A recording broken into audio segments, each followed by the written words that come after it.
Me? If you insist, Lord Captain.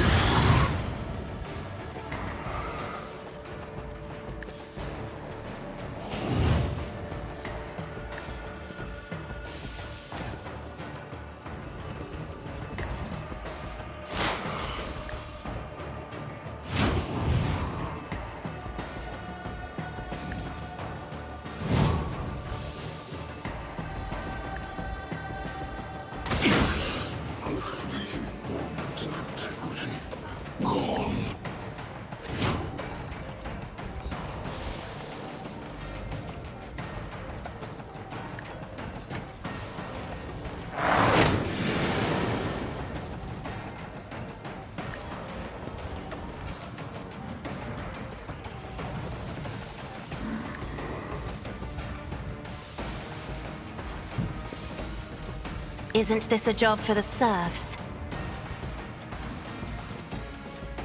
Me? If you insist, Lord Captain.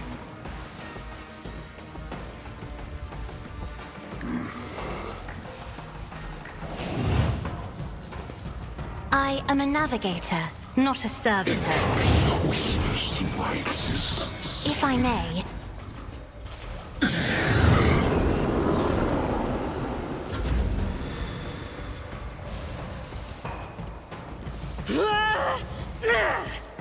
I'll do it.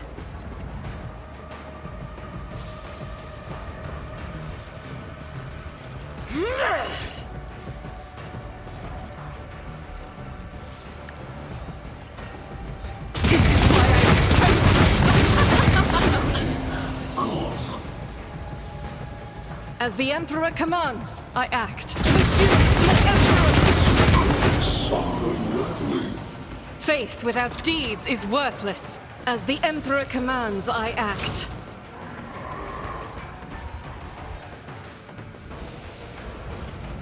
I'll do it.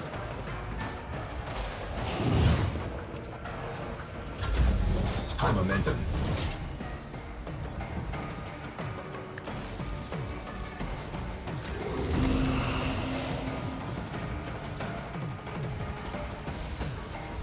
If it serves your cause.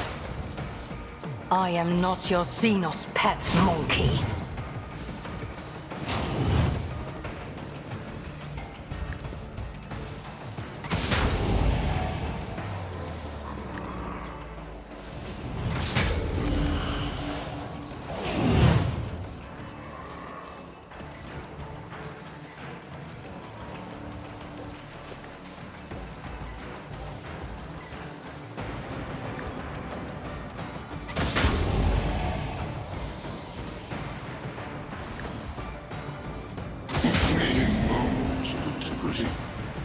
This tedium is beneath me.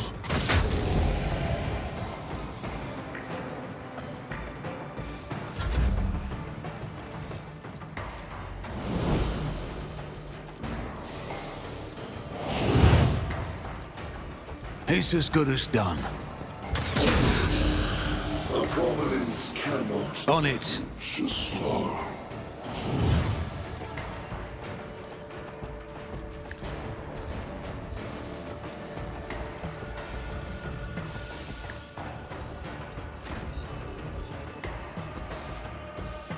In the name of House Orcelio, I shall prevail!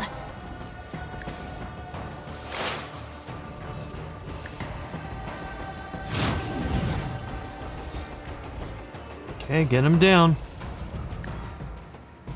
The threads of purpose are unraveling.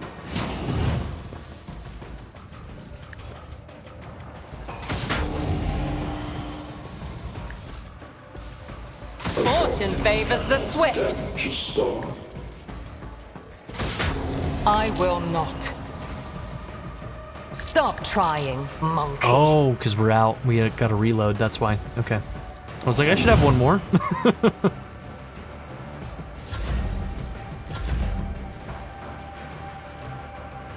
Oh, I guess I didn't need that yet.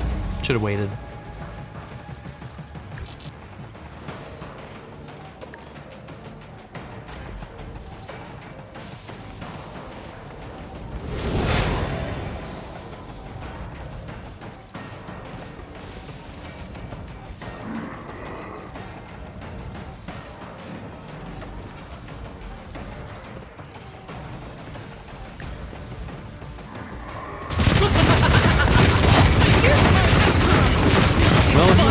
start, huh?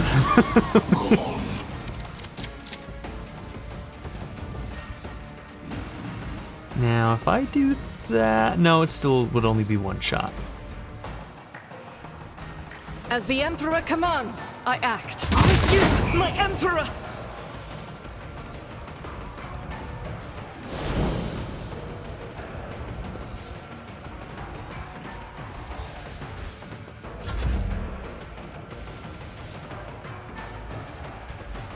I'll see to it personally. Okay, Heinrichs is actually going to be very good in this fight, as we found, so...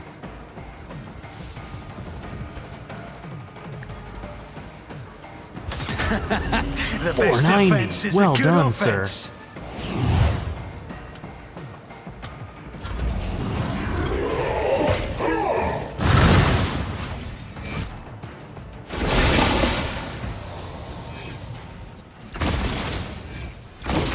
Disturbs the slumber of infinity. Okay, well at least now we know what we need to do with these orbs, huh? Alright. So, positions are different this time. If I must.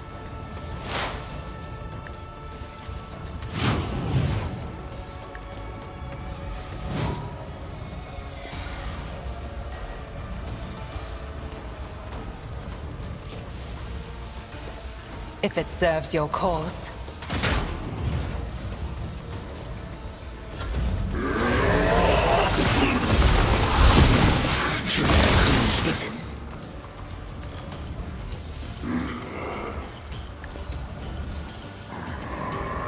Indeed.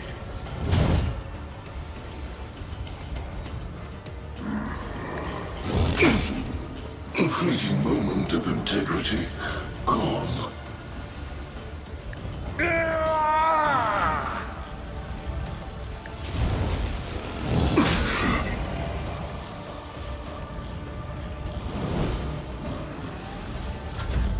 High momentum.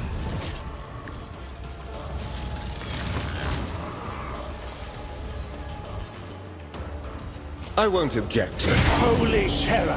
Smite your enemies! For the throne. Fleeting moment of integrity. That put out the orb and the extras. Whispers through my existence.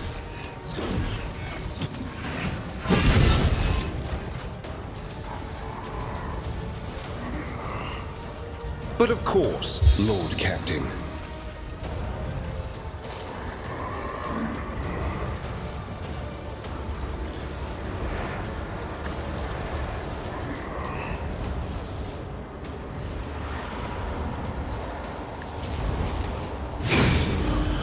A prominence cannot damage us. Let's see to it.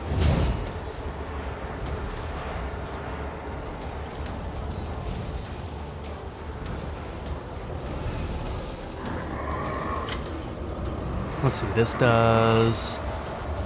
Yeah, okay.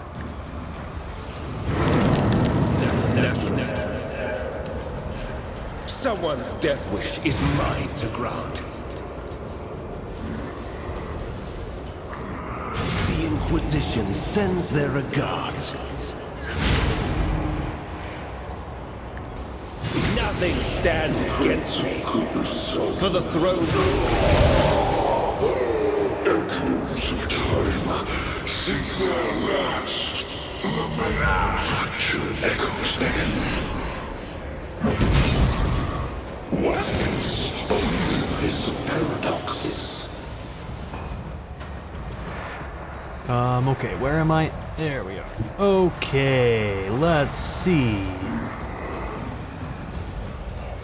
I'm not accustomed to being ordered around. Free hand! Your hand!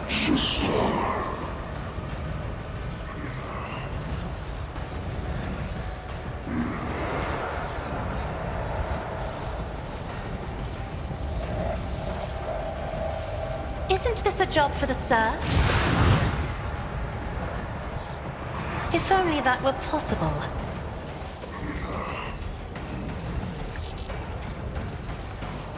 I'm afraid. Man, these sightlines are awkward.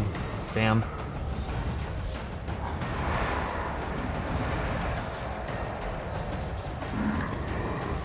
Entropy whispers through my existence.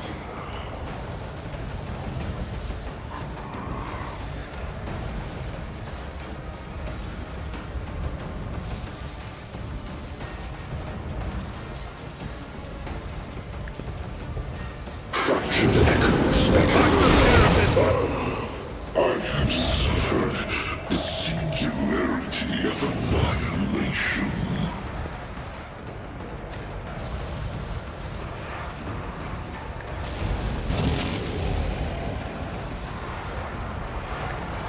An exemplary strike.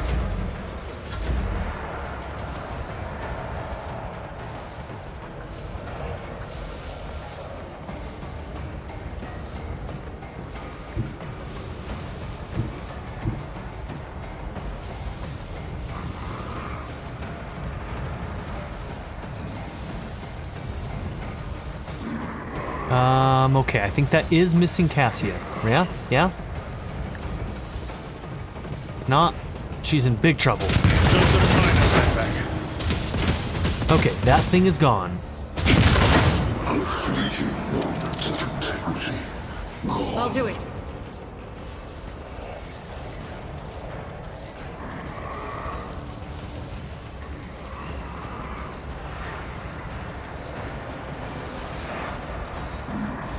Faith without deeds is worthless.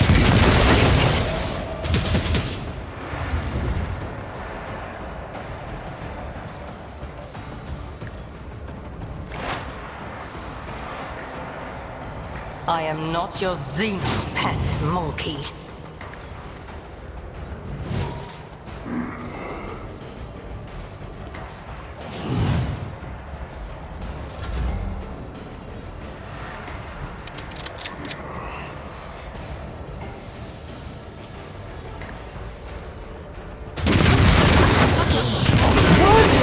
She wasn't in that. That was like a straight line this way. Did I just see that wrong? Because I could have sworn I checked that. You know what? Oh my god. Fuck you. I'm salty.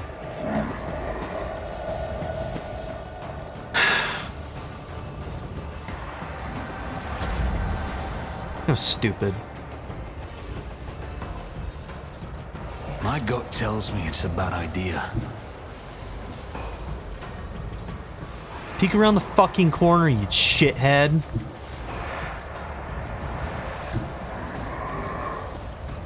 Taking calculated risk is in my second nature.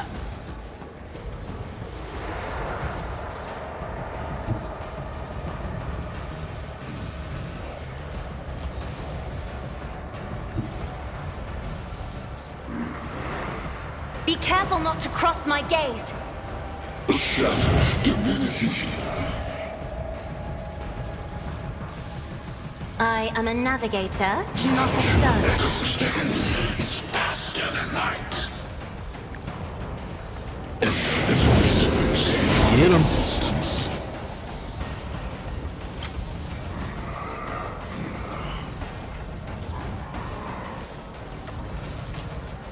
Isn't this a job for the serfs? My bad.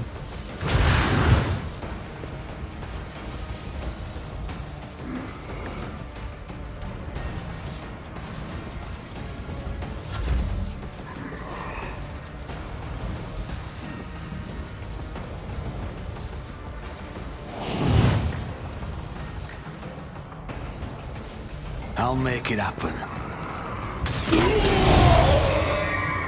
Echoes of time. I won't stand for it. Their last moment. I refuse.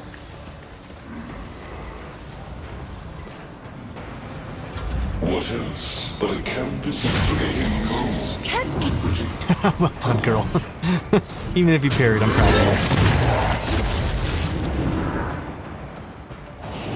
The realm of centuries is faster than light. Okay, they lost turns, which actually sucks. A proper cannot. At least Argento wasn't among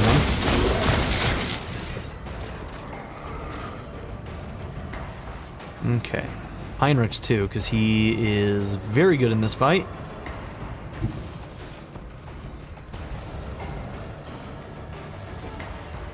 I need a foothold.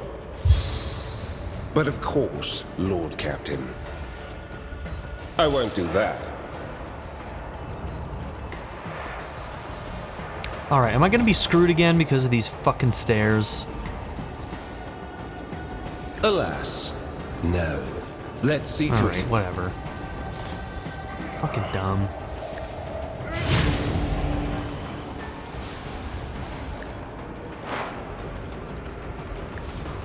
Holy terror, smite your enemies.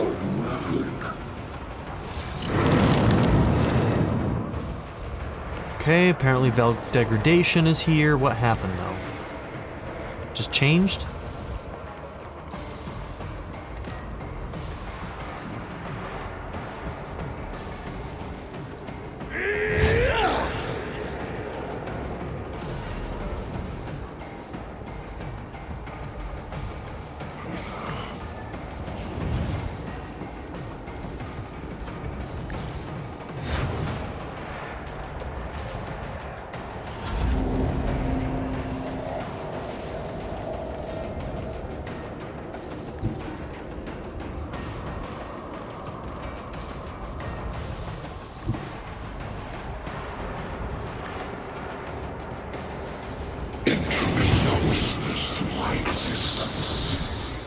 Me?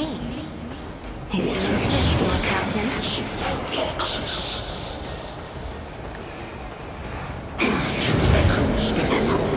Cannot damage a star.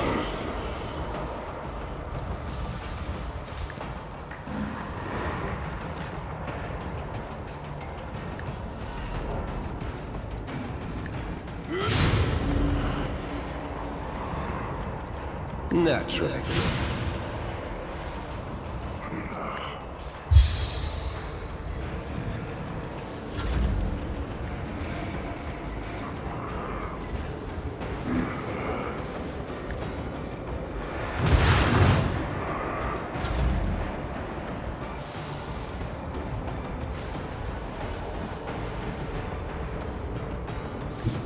Okay, I don't have great sight lines. Okay, what happens if I...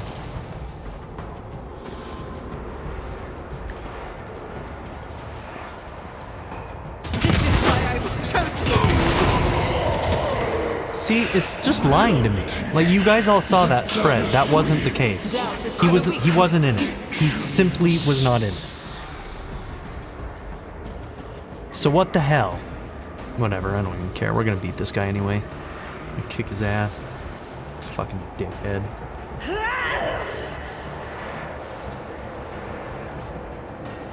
I'll do it.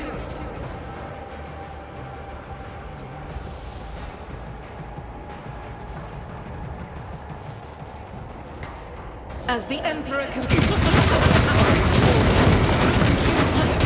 I don't understand. Like, by hitting him, are we... Why?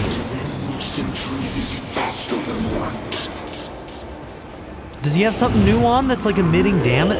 What the fuck, dude? This is bullshit. No, for real, this is actually bullshit. Our team is dead now because of that. Fuck you.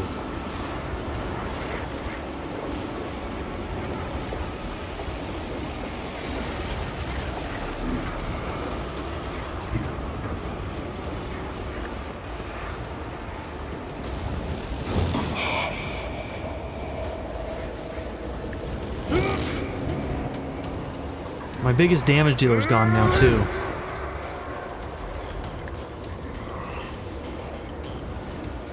It will be done.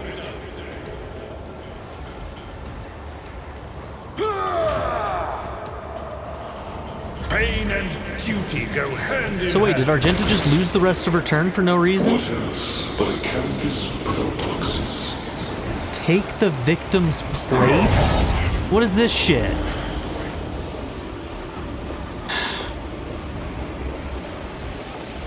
Okay.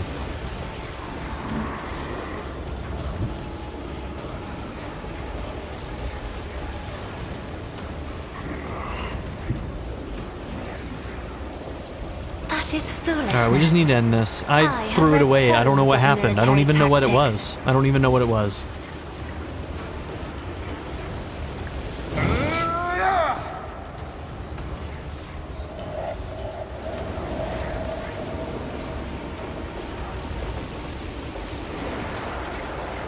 That's not the Seneschal's job. I'd rather not.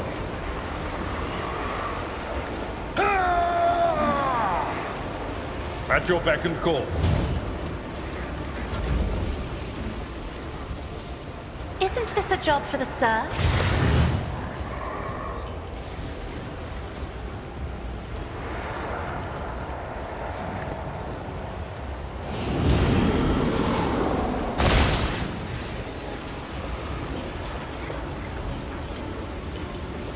If I may? Me? If you insist, Lord Captain.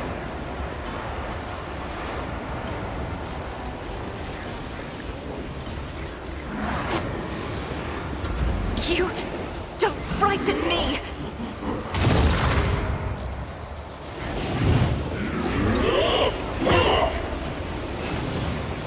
Someone just hit the ground. Okay, well, she's dead now. Fucking A. Fuck you.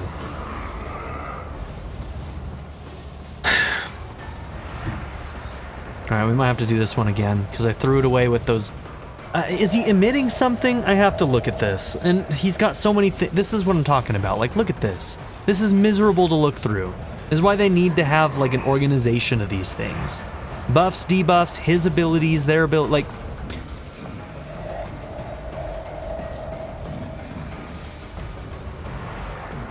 Okay. I don't know if I have enough damage output to take care of him with these two. 1300? I think I have to go for this.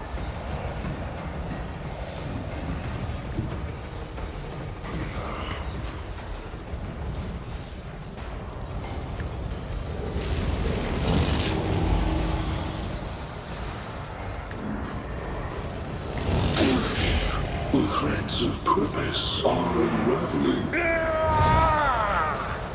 It will be done. Indeed.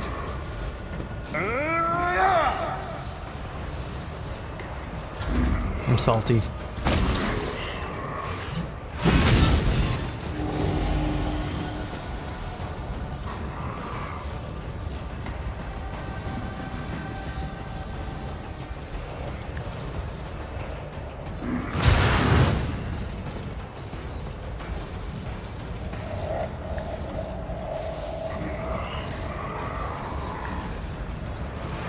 Reduced to dust.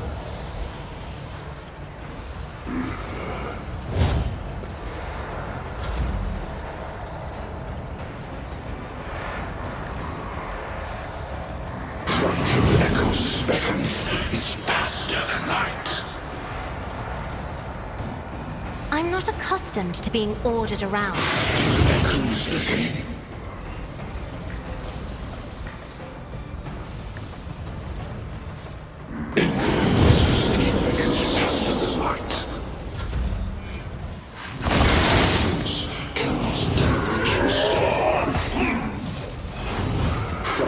Echoes beckon. High momentum.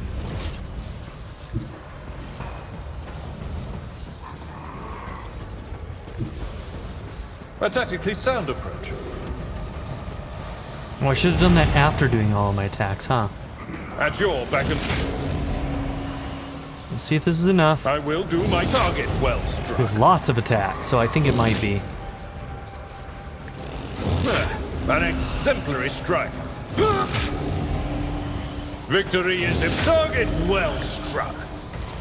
It will be done. Man, nearly threw that fight away. The problem is that I don't even know why. I don't know why those people were dying like that.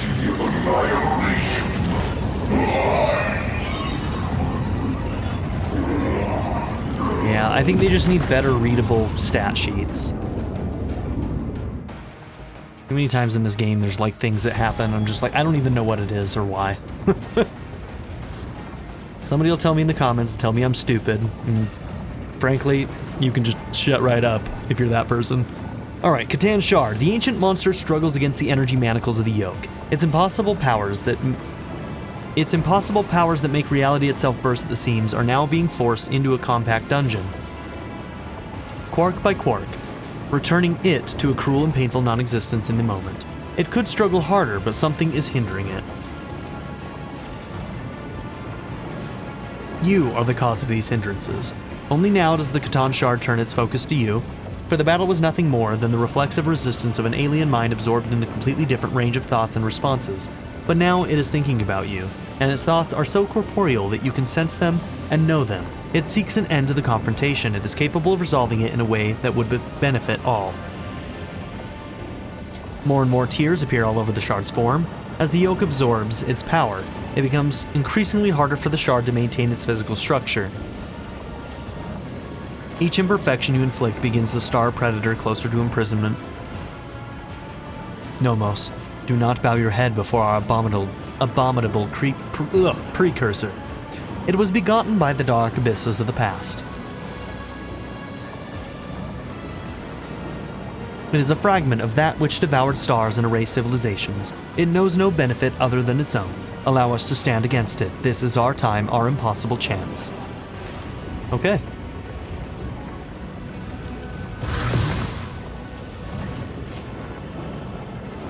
Okay. As yet another layer of reality cracks, a figure appears before you. Her. After giving you a probing and appraising look, Theodore permits herself a slight smile. Try to touch Theodora? Particles of reality around you begin to boil, trying to heal the wound upon existence and preventing her from entering your version of reality. You and she can exchange words, thoughts, glances, but a physical connection is an impossibility. You are merely fleeting phantoms that could scatter at any moment. She is silent. Her gaze still trained on you, as if she is trying to commit your every feature to memory. I am sorry for your death. She simply shrugs. Our dynasty's warrant is signed in the Emperor's blood and written in ours, the blood of the Von Valancius rogue traders. This has always been so. The wound on reality is healed and the vision of Theodora quickly fades away. You catch her last words. Whatever fate you choose, one can only hope it will be better than mine. Nomos? If our birth ever had a purpose, then it is here and now. Why do you call the Shard your precursor? Because that is what it is, and what we are. We have told you before about Theodora's ambition, Amernat's mind, the ship's cradle, and Epitaph's secret. One sprouted into another, and spurred yet another. Thus Nomos were born. We were but an echo of the Shard's power, an echo that left its prison.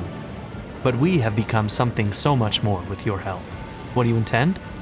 Clash with the precursor, touch it, absorb it, so that the reflection becomes the object reflected, so that the Shard becomes Nomos. Then and only then will its threat be eradicated forever. And you think you can do this? What will happen afterward?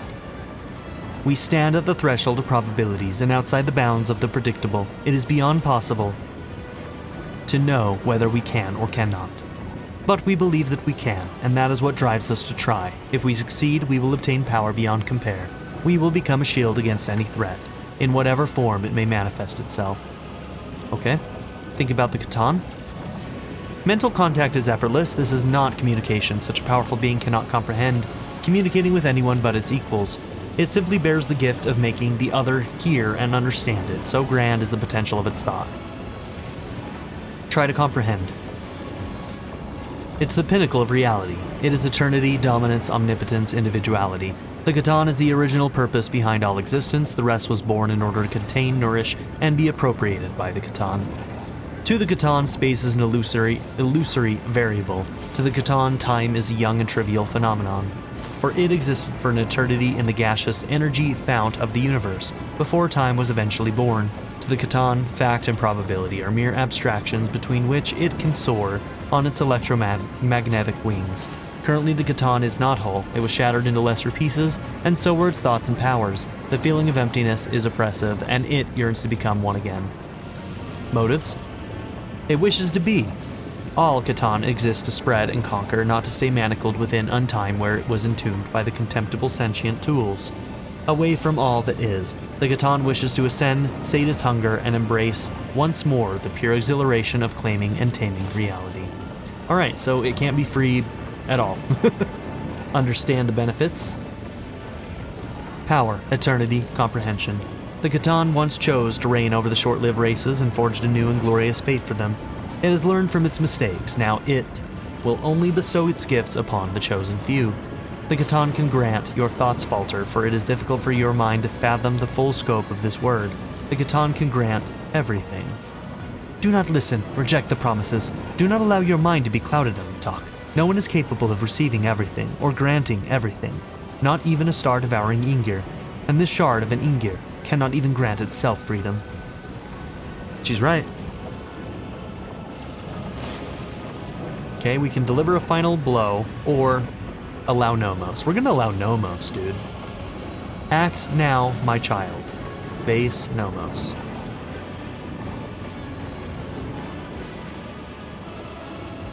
We are ready for the most important battle of our life. Wish us luck. Nomos steps towards the shard, and the whole world explodes into a terrifying whirlwind. You can hear the colors and see the touches.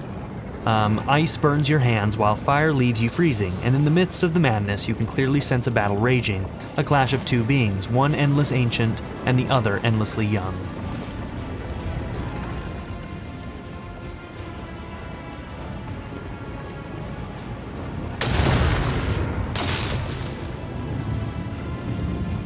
I love how we just have a T-posing Xavier. The power of the Catan shard is such that it redefines the very notion of power, but it has a weakness, one that you can see only now with the shard and its rival standing face to face. The shard is just that, a shard. It is incomplete, it is not whole, and it cannot be what the Catan was before. What opposes the shard is something entirely different, an undivided, sentient being with a clear purpose in mind, akin to a well-aimed arrow, and the one who fletched and loosed this arrow was you. The battle goes on and on and on, outrunning the course of time, but you do not need the gift of clairvoyance to know who will emerge victorious.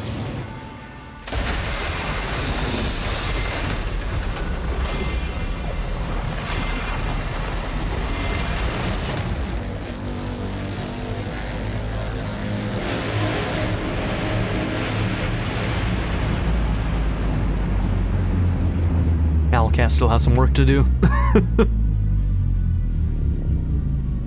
Alright. The Catan shard was transmuted into a new form, and their name was Nomos. Possessing the power of an ancient being and nurtured by the rogue trader, the young star god watched over the Koronus Expanse, their new domain, with curiosity. Gathering its bleeding worlds together again, the rogue trader dared to build something more noble and civilized in the Expanse, a haven for those drifting and unprotected in the strict hierarchy of the Imperium. It would be an unbound frontier, where freedom and compassion were not wholly extinct. Alright, we survived. I wonder if most of the other pathways lead to death or something. I wonder. Just because it was so heavily hinted at. And it seems like the Nomos path is like the true, I don't know if true ending, but like the, I don't know. But an alternate ending. The shackled monster under von Valancius' control ensured the survival of the fledgling utopia. The star god destroyed all who threatened its peaceful civilians, and instilled fear in those of little faith. The Expanse tasted the sweet fruit of freedom and tolerance with reverent fear. The Imperium could not forgive such insolent deviation from the order prescribed by Holy Terra. Yeah, I was gonna say.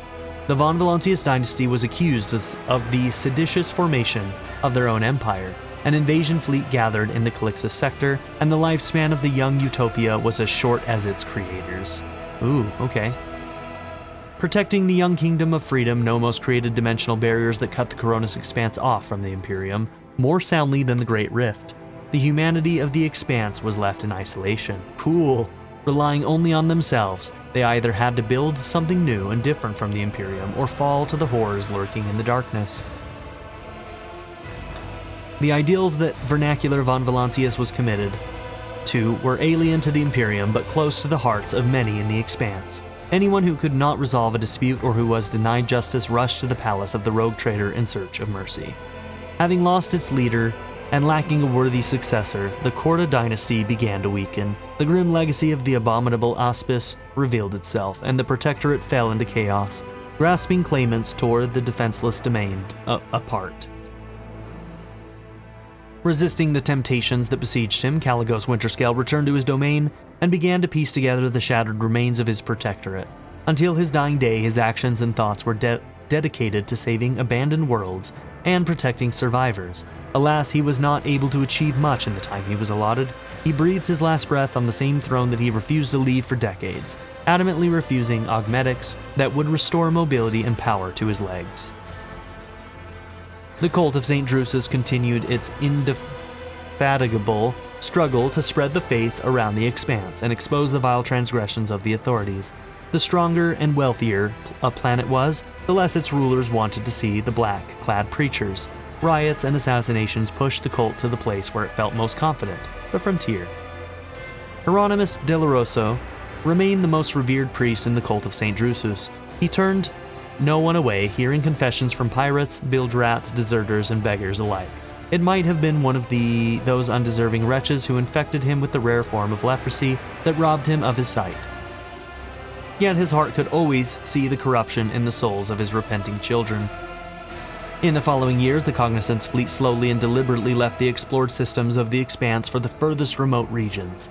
Observation stations and claimed worlds were abandoned, and even Euphrates II became derelict. Statistical divination warned the fleet's conclave of the grim events awaiting the Expanse, and they decided to deliver their fellows from the coming storm, yet they did not share the truth with the lay people. The schism of discontinuing the cycle engulfed the entire Cognizance fleet, and soon the Civil War was over. Disregarding the commandments of their forefathers, the explorators started down a dangerous path of new comprehension, creation, and revision of procedures and algorithms. The fleet was united once more, and in its unity, it was ready to stare down any horrors standing in the way of the catechism of maintenance and operation.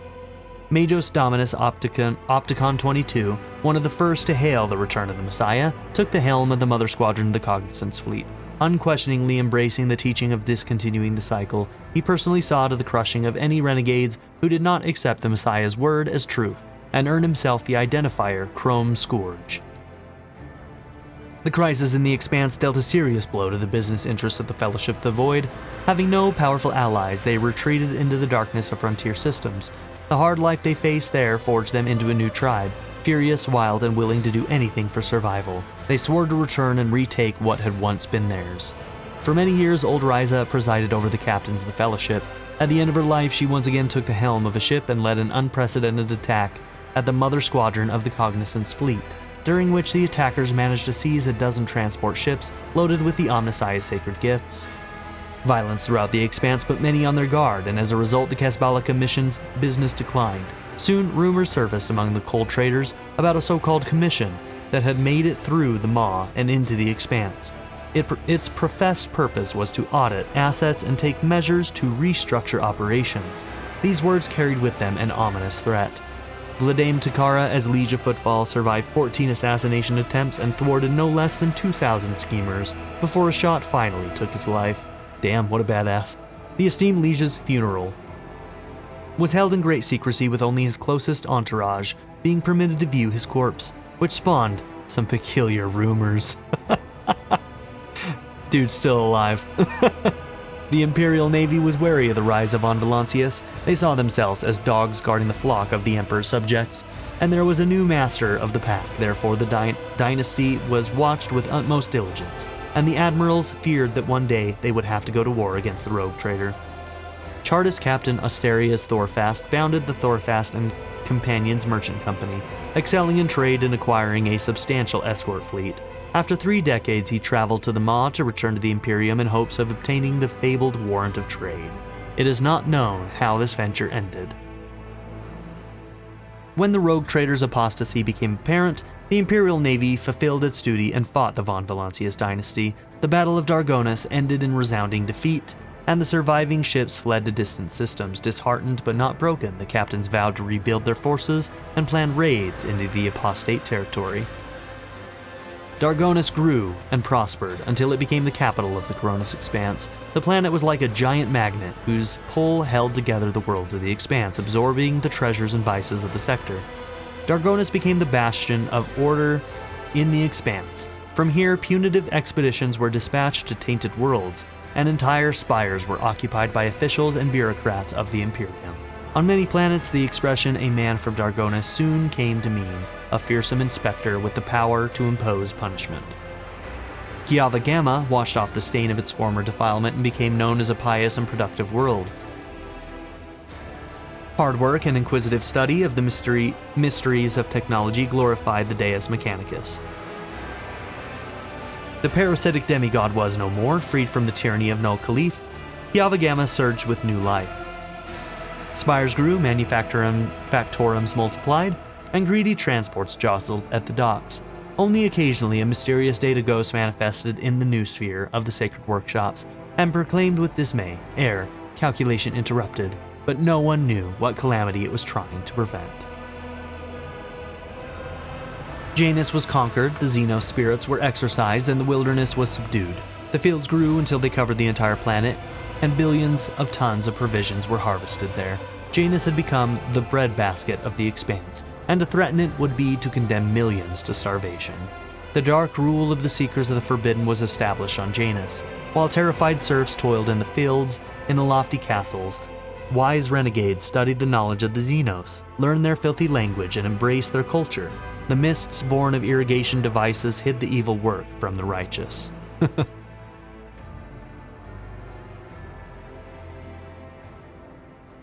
Despite grim expectations, the coexistence of humans and the Eldari did not lead to enmity. Janus had faced many trials, and the struggle against them brought the two peoples together. They did not develop an affection for one another, but they learned to speak with no weapons in their hands. More than one dangerous xenophile schism was born on Janus. The minds of Vibo 6 grew deeper and deeper, and soon the planet became the darkest and most frightening colony of the Expanse, the final stop for the exiled and the damned. The brutal, hardened inhabitants of the Death World feared neither humans nor xeno-horrors, knew no mercy, and were known as the most fearsome fighters in the sector who had traded their lives for the right to leave the eternal darkness of the mines. Guarded, luxurious palaces were built under the climate, domes, shrouded by clouds of poison. They housed so many powerful blackguards, persecuted aristocrats, and wealthy scoundrels that Vibo 6 gained unimaginable political influence. Such grand and sinister deeds were done there, that before long the grim Death World was spoken of as the new political center of the Expanse. No longer secluded and forlorn, Falstone turned into the spiritual center of the Expanse, clad in golden power. Rulers went there to be anointed for greatness, criminals for penance, and the righteous for encouragement, and there was no end to them in sight. The Order of the Hammer grew in power and prominence thanks to the rogue trader's patronage. So widespread was the reverence of Cognatius that he supplanted Drusus, the warrior, on his pedestal as the most honored saint in the Expanse. The Drusian cult did not forgive this, and feuds broke out between the clergies. But the warlike servants of the Hammer were not afraid of bloodshed. The fate of the pure-voiced prophet, guardian of the hallowed crucible, was a sad one. After visiting 7 worlds and bestowing the blessing of transformation upon them, he perished at the hands of bloodthirsty Drukhari pirates along with his retinue and the priceless relic. After recovering from Korda's regime, Footfall reclaimed its status as the trading hub of the Expanse. Having learned a bitter lesson, Vladimir Dakara created the Footfall Partisans Militia, a well-equipped mercenary army that answered only to him. A modicum of order returned to the station. So he was alive. The changes that the Von Valancius dynasty brought to Footfall endured on the station long after. Unless that was maybe a part of the story told out of order. Poorhouses opened by the order of the rogue trader saved many hungry and homeless from death. Unfortunately, this disrupted the station's delicate ecosystem. No longer freezing to death in empty compartments or tormented by epidemics, those who lived in poverty on Footfall began to choke the station, leading to a sharp rise in crime. Organ traders, illegal augmetic specialists, and savage gangs of anvers proliferated. Left without a sun, the Rykad system ceased to exist. Its now frigid planets spun away into darkness, no longer held by the gravitational pull of their star. A century later, a fragment of Rykad Minoris entered the Furibundus system and was snared by void miners. A piece of its rock was delivered to Footfall with reverence and used in the restoration of the God Emperor statue as a final memorial to the world devoured by corruption. With the fall of their unholy patron, the Edge of Daybreak, the cult of the Final Dawn, perished as well. Every cell of the cult was hunted down and eliminated. Rumors that some worshippers of the ruinous powers had managed to get away, hiding the writings of their warp-banished lord under their robes, were baseless. Left without a mission or a leader, the word-bearers retreated to the depths of the Immaterium. Their last act of vengeance was a bloody assault on Footfall.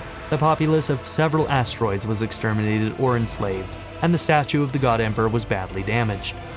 Rumors of the rotting remains of an Eldari craft world spread around the expanse. Explorators, privateers, Kasbalika agents, and anyone hungry for easy money all rushed to frontier systems to vie for a piece of the prize. Some were swallowed by the warp while others perished in skirmishes with their rivals. The most skilled and fortunate returned empty-handed, and after decades of searching, the colossal ship as big as an Imperial world simply vanished, as if it had never existed. But the legend of the forbidden treasure lived on and continued to bring daring souls to ruin. Eldari from the fallen craft world Krudarok, who once traveled through the darkness of the expanse in desperate attempt to gather the remains of their kind, were becoming a rare sight. Even the most skillful Kasbalika agents and audacious bounty hunters with knowledge of Xeno settlements on the edges of the expanse could no longer find their trail. Squads of Eldari rangers suddenly appeared in different worlds and disappeared abruptly without shedding a drop of blood. Their purpose remained an enigma. The news of Xenos appearing in the expanse was followed by a report from the agri-world Janus about a strange flash in the night sky. When the light disappeared, authorities sent out patrols that located a Xenos camp among ancient ruins. Their trail ended near a white monument, a webway gate. Where this path led, the Eldari, only their Farseers know. Time spent in the same world as Monkey pushed the Farseer more on towards reflection. When the webway gate awoke on Janus, and squads of Eldari rangers stepped onto their ancestors' world, he averted a bloodbath, granting the Lilithan and its new and naive citizens his blessing. He disappeared through a shining portal, departing for a new home. The spirit monolith, purified by the Harlequin troop on the Crone world, was hidden from the insatiable eyes of the Monkey by raging warp storms. Ships started going missing more frequently in the systems close to the planet. Even the most courageous captains gave the region a wide berth, and it was named the Damned Reefs. Somewhere on the underside of reality lay Kamara, woven from manifold other dimensions and illuminated as always with the light of stolen suns, its streets ever filled with screams and agony. Any misfortune experienced by the Dark City became another scar on its appalling face, lost among thousands of other vile blemishes.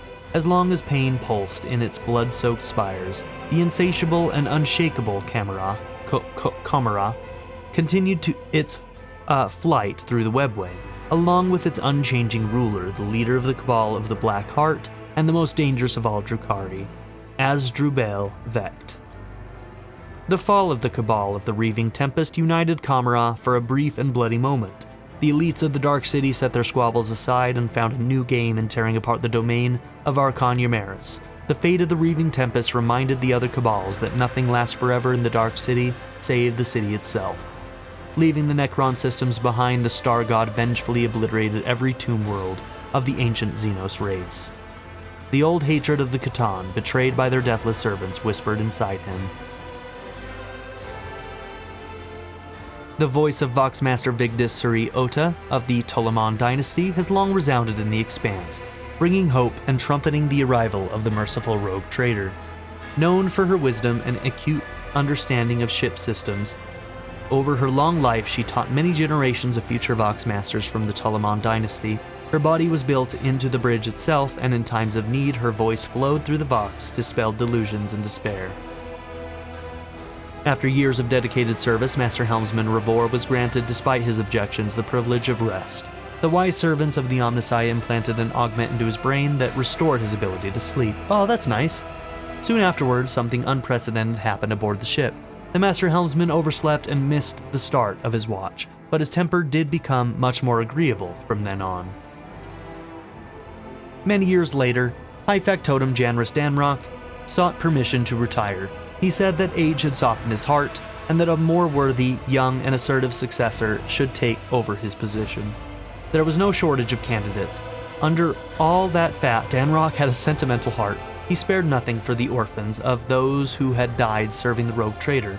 The children were given an excellent education and were eager to serve the Von Valancius dynasty.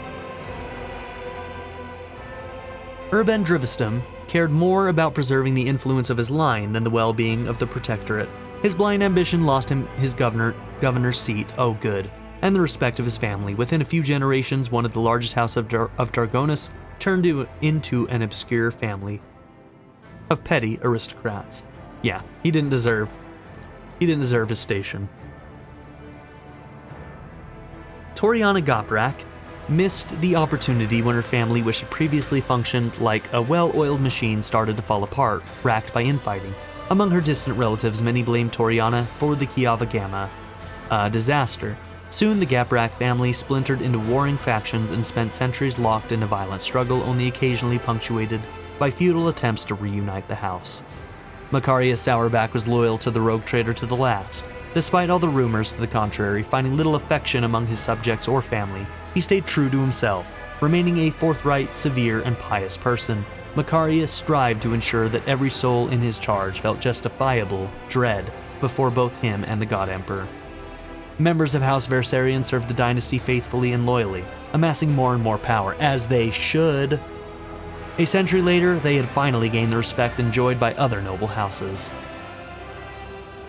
Yet power and luxury can dull any blade. The now pampered and idle aristocrats were scarcely recognizable as the descendants of the formidable Seneschal Valancius. Well, you didn't have to add that last part, guys. Come on. The Valancius house... How dare you? You... Damn it. Alright, anyways. Clementia Valancius, daughter of Abelard and Chancellor of Dargonus, executed her duties irreproachably and even found time to school the young generations of her family. She was an equally skilled mentor, chancellor, and political operative. After a century of immaculate service, she surprised everyone by leaving her position and becoming the first mate on a trade ship. She would later admit, like a true Valancius, that she had always had a passion for ships and voidfaring. Branches of House Gaprak and Valancius became intertwined for a time after the marriage of Astardia and Vicent, to the great sadness of the couple and the great amusement of the spiteful Dargonus nobility. Their marriage produced no children. Just like her ancestors, Astardia Valancius Gaprak dedicated her life to service. Crushed by the events that shook the stability of his house and his inability to provide an heir, Vicent lived in his wife's shadow. When his time came, he passed away without notice. The Harlequin known as Nocturne of Oblivion visited the Expanse once again. Sneaking onto Dargonus, he came to the rogue trader's palace and left him a special gift, a case of Eldari crafting, unmistakably ancient and precious, adorned with the rune of an eye inside a triangle. Only the Lord Captain knew what it contained. The Harlequin candidly warned him that he was drawing the Von Valancius dynasty into a deadly dance, a shaking doom, and that all will freeze within the threads of terror's loom. Then he promptly departed, and not without reason. A few hours later, assassins from the Dark City appeared, following his trail, and were mercilessly killed. Their armor bore the sign of the Cabal of the Black Heart. After months of searching, Dargonus wardens found the remains of Achilles Scalander on the lowest levels of the Hive. Drukhari artifacts and records discovered beside him indicated that the agent of the Inquisition had been compromised and was working for the Xenos. The savage deeds that Gorde Skatov witnessed on Footfall traumatized him forever. His architectural genius was Man, they're really talking about everybody. I forgot about that guy. The architect dude that was in the bar? His architectural genius was shattered. Only the rare collections of true connoisseurs held his work, written in a shaky hand, Footfall, the ultimate void station, and mortuary. Adelia Bellardo, the granddaughter of the pirate Jerry Can Dens Bellardo, oh yeah, grew up to be a quick-witted and energetic captain. Since her guardian, who went simply by the name Chaplain, knew only faith, slaughter, and voidfaring, he advised her to invest her inheritance in a void ship. Her trade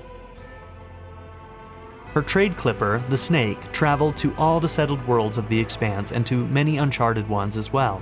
In all the time that Adelia Bellardo was captain, her ship never once fired on a civilian vessel. Cool. Having completed his journey with his Lord Captain Abelard Valancius, with the gracious permission of the rogue trader, left his post as Seneschal and took over the helm of his large family. House Valancius rose above its rivals and was never again the target of persecution, even after their esteemed patriarch died decades later in his bed surrounded by his grieving loved ones. Dude, he's not immortal? I could have sworn nothing could kill this man.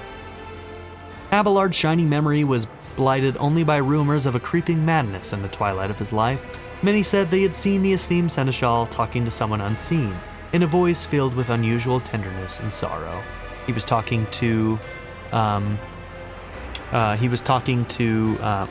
am I blanking on her name? The previous rogue trader? Theodora. Sister Argenta made no secret of the great respect and gratitude she felt toward the Lord Captain, yet duty compelled her to leave von Valancius's retinue.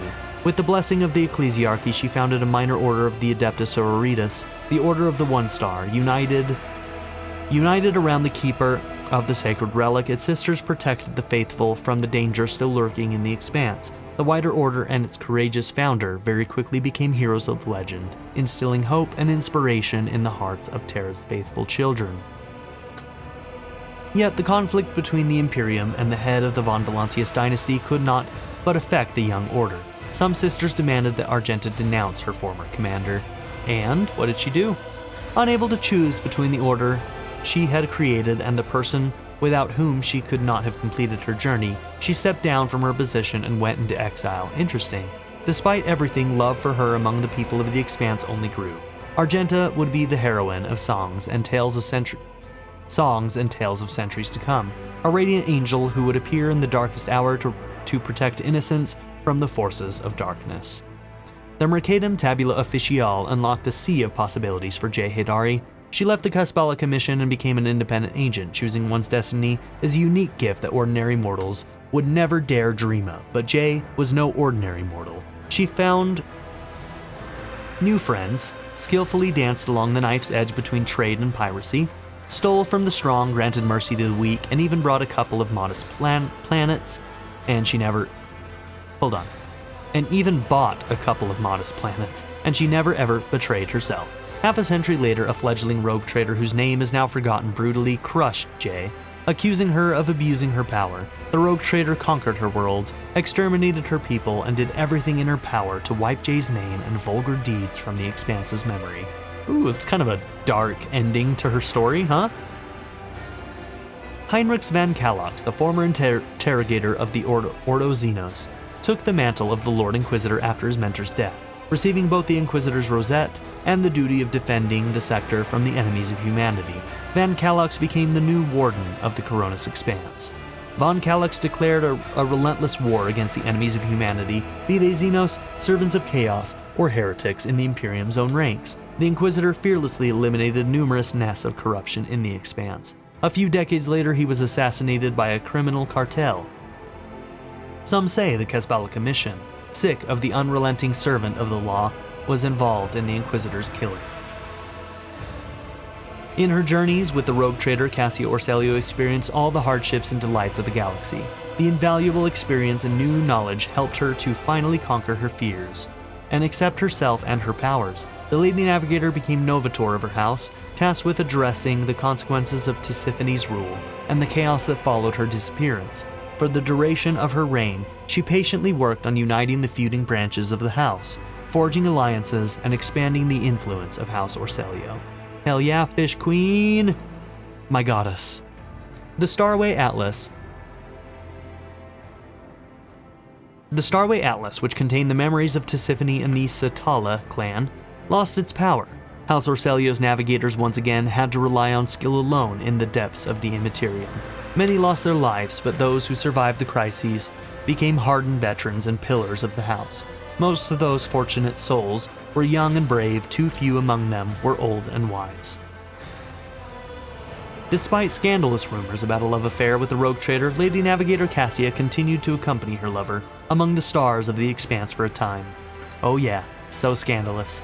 We got down and dirty a lot, me and my Fish Queen. Their love was like a candle flame, warm, tremulous, insatiable, and quickly extinguished. When Cassia took the throne as Novator, love gave way to duty. No! Some praised their doomed love over glasses of amasec, while others cursed it and spat in disgust. That's me, I'm spitting in disgust.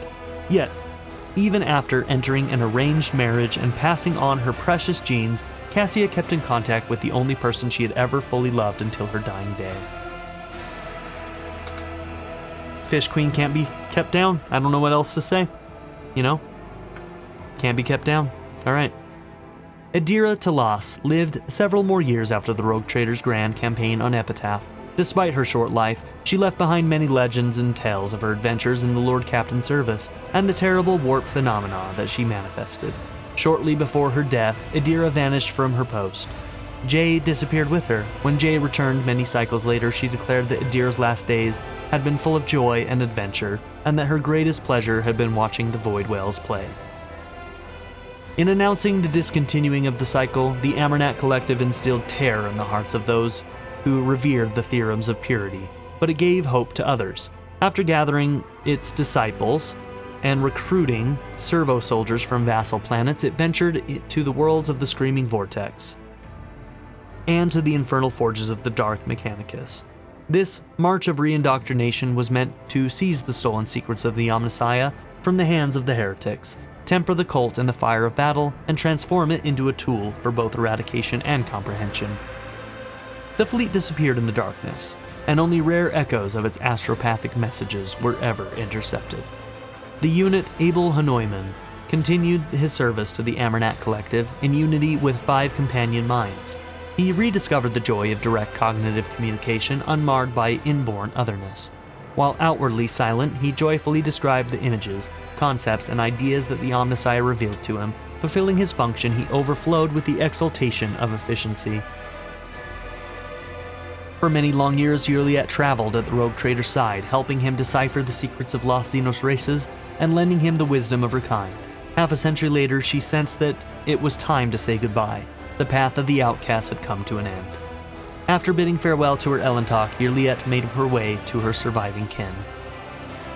Yurliet followed a new path, the path of the warrior. She only hoped she would never be forced to raise her weapon against the mortals who had become her true brothers and sisters in arms. Rumor has it that Yurliet and Pascal met again among the alien stars.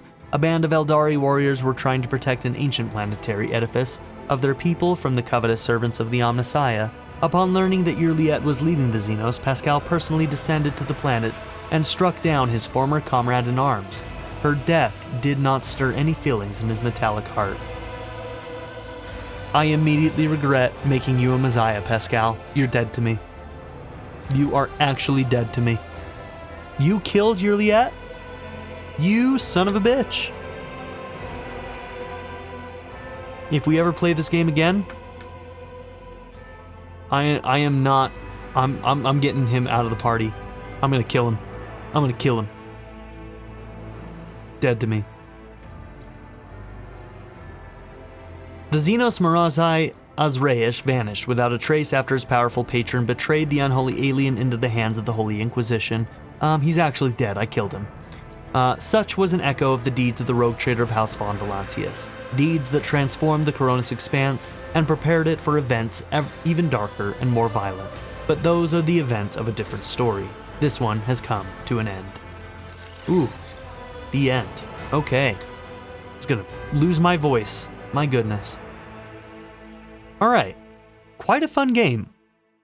I do think that like halfway through the game we started getting into builds that were so powerful that it was just like we were barreling through everything.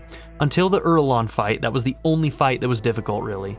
That last fight, I just kind of like, it wasn't difficult, it was just a little bit awkward, and I didn't know why my people were dying. I think there must have been some kind of thing where when somebody was close enough to the enemy when he got damaged, that he like damaged them. There must have been something about that happened later in his fight. It wasn't there when we first looked at him, but maybe it was something that was added after he split into multiple beings. Maybe it was something that was added there that I just didn't look at or was able to find. But so I didn't find much of the fights very hard near the end of the game, except for Urlon. That one was a little bit busted, let's say.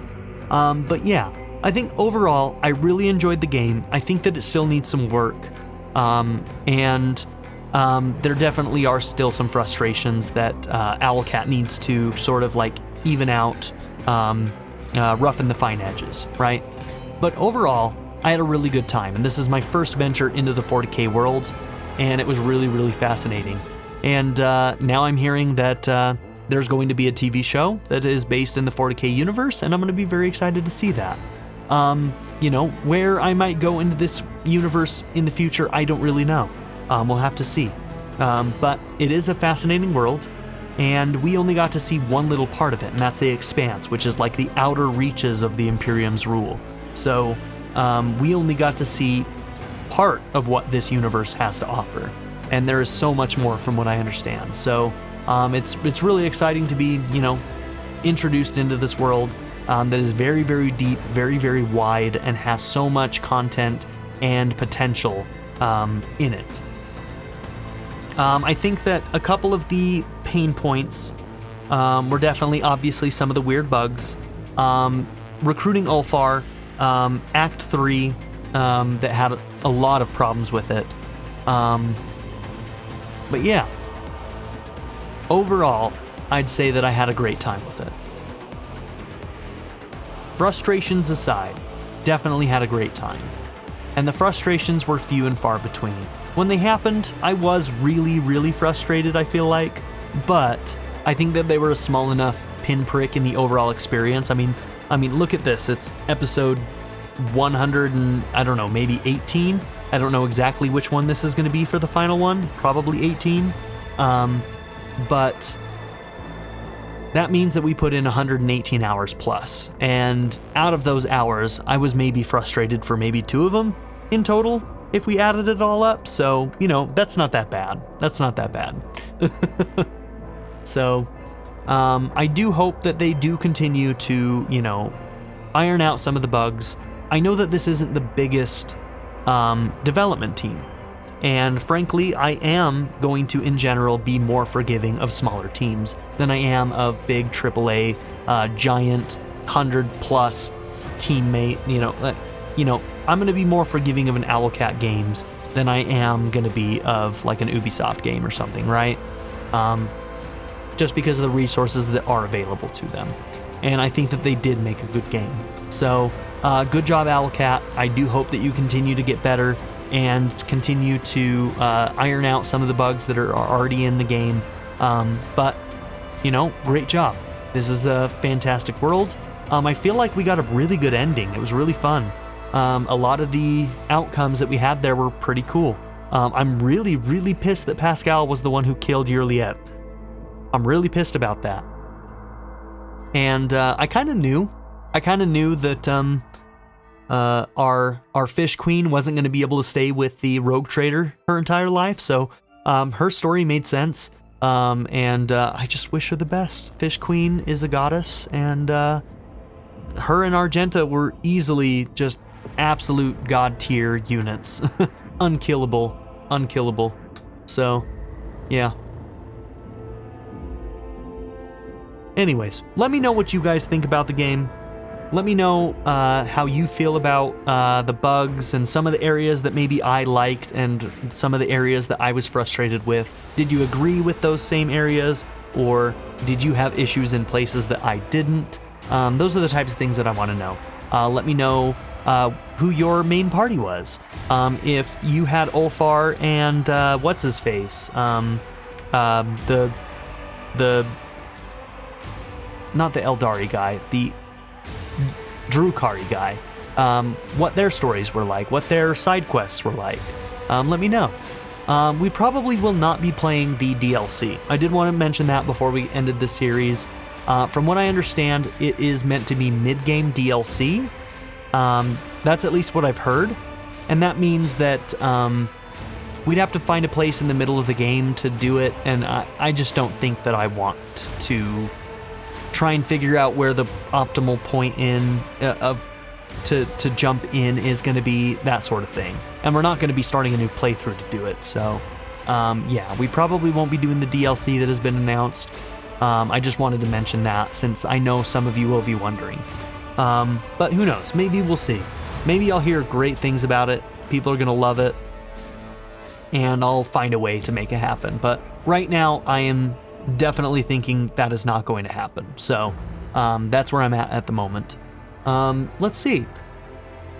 In the near future, what we've already got going is Unicorn Overlord, which is probably have already ended by the time you see this. Go and watch that. It's probably going to be my game of the year. We also had Final Fantasy VII Rebirth on the channel this year.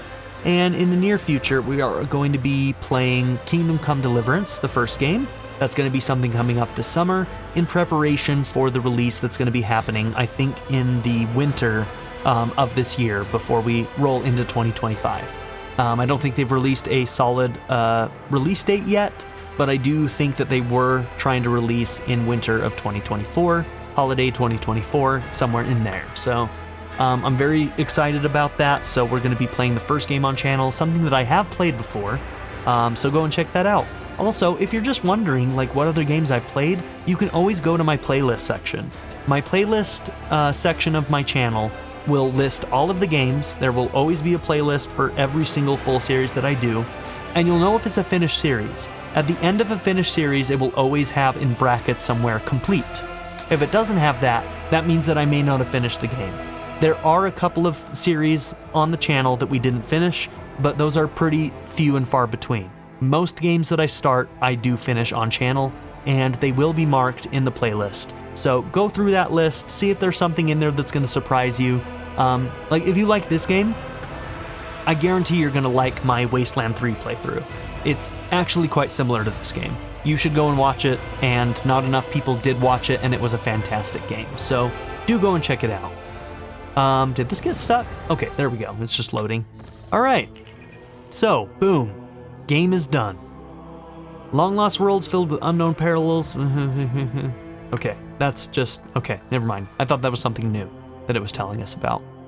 But yeah. Fun game. Thank you, Owlcat.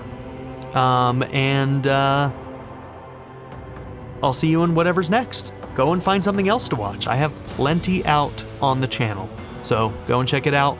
And, you know, if you haven't already, make sure that you like and subscribe. It does make a huge difference for you to engage in the channel in that way. Comments, liking, subscribing, all of that stuff helps. You can also join the channel and get some other perks and some behind the scenes stuff. And so go and check those stuff out. You can either do it on YouTube or on Patreon. Anyways, thank you for being here. And I'll see you in whatever series you show up in next. Have a good one, everybody. Bye.